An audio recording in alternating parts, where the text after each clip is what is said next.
Après 4 jours d'échanges, de panels et de travaux intenses, le 45e Conseil annuel de l'Association de gestion des ports de l'Afrique de l'Ouest et du Centre a officiellement levé l'ancre.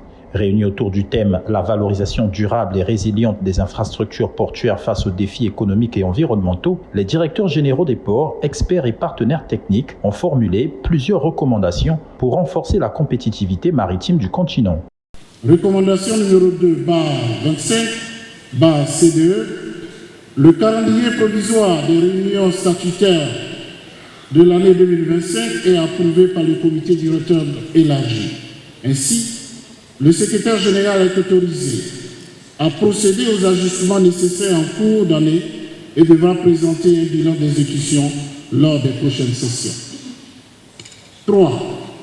Au titre de la reconstruction du centre de formation professionnelle, recommandation numéro 3/25/CDE, le comité directeur élargi accueille favorablement l'offre de la République du Bénin de construire le centre de formation professionnelle de l'AGPAOC porté par le port autonome de Cotonou. Note que la construction sera achevée dans un délai maximal de 3 ans. 4.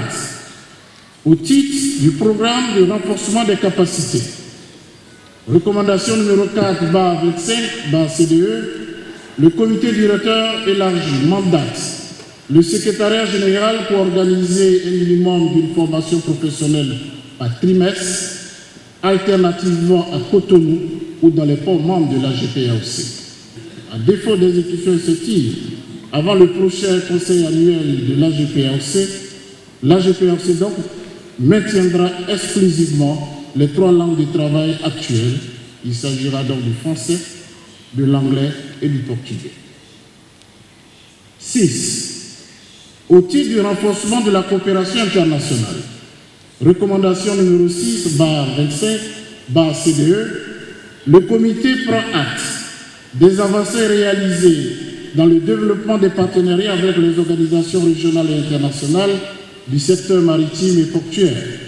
Recommandation numéro 7/25/CDE, considérant les impayés constatés des cotisations de certains membres titulaires, tenant compte des contraintes réglementaires et budgétaires propres à certaines juridictions, le comité directeur élargi rappelle l'importance du paiement régulier des cotisations pour assurer la pérennité financière de l'association et la mise en œuvre des programmes d'activité.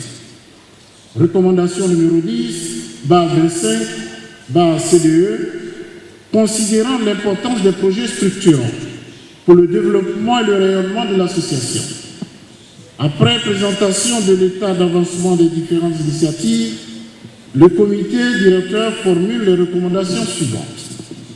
Sur le développement du tourisme de croisière en Afrique de l'Ouest et du Centre, mandate le secrétaire général pour renforcer le partenariat stratégique avec le Cap-Vert, acteur majeur de ce segment dans la région. Madame le ministre, je voudrais tout d'abord vous exprimer la profonde gratitude de l'ensemble de la communauté de notre port d'avoir bien voulu rehausser de votre présence la cérémonie de clôture des travaux du 45e Conseil de la GPAOC et de la 20e table ronde des directeurs généraux des autorités portuaires, membres de notre association. Je dirais même que nous sommes comblés à double titre, puisque vous assurez présentement la présidence de l'Organisation maritime de l'Afrique de l'Ouest et du Centre au Maroc. Madame le ministre, nous vous remercions et à travers vous, le gouvernement de la République, d'avoir permis au port autonome de Pointe-Noire de préparer et d'organiser les présentes assises avec la collaboration du secrétariat général de la GPAOC, dirigé avec maestria par M. Jean-Marie Kofi. Nous avons été honorés d'être le port hôte de ce conseil. C'est ici l'occasion d'adresser toutes nos félicitations à notre frère Martin Bougikouma, directeur général de l'OPRAG, pour avoir présidé avec brio les travaux de notre table ronde sur le thème « Réinventer la gestion portuaire vers une valorisation durable et résiliente des infrastructures face aux défis économiques et environnementaux ».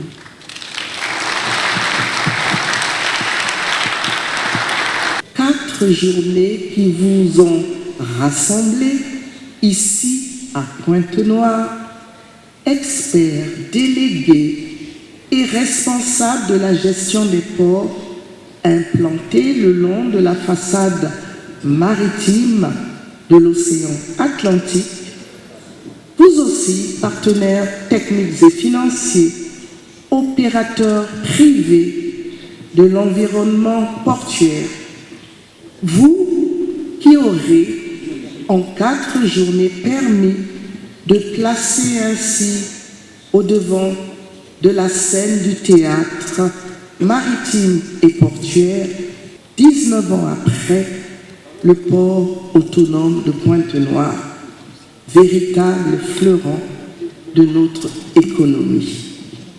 Le Congo s'est réjoui du choix retenu. Il démontre la perspicacité de votre association dans la priorisation des thématiques à traiter et confirme son objectif, celui d'accompagner les pouvoirs publics de chacun de ses États membres en étant une réelle force de proposition dans l'essor de l'activité maritime.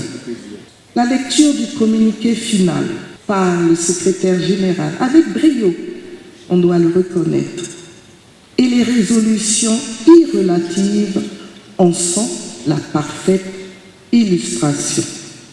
Emportez donc, en plus de tout ce que le directeur général du port autonome de Pointe-Noire vous a demandé d'emporter, oui, emportez donc dans vos pays respectifs non seulement le souvenir chaleureux de l'hospitalité congolaise, mais en outre la certitude qu'un avenir prospère de nos ports est envisageable aussi longtemps que votre association entretiendra ses valeurs intrinsèques de solidarité agissante, de compétitivité saine et d'étroite coopération entre ses membres. À cet effet, je déclare clos le 45e Conseil annuel de l'AGPAOC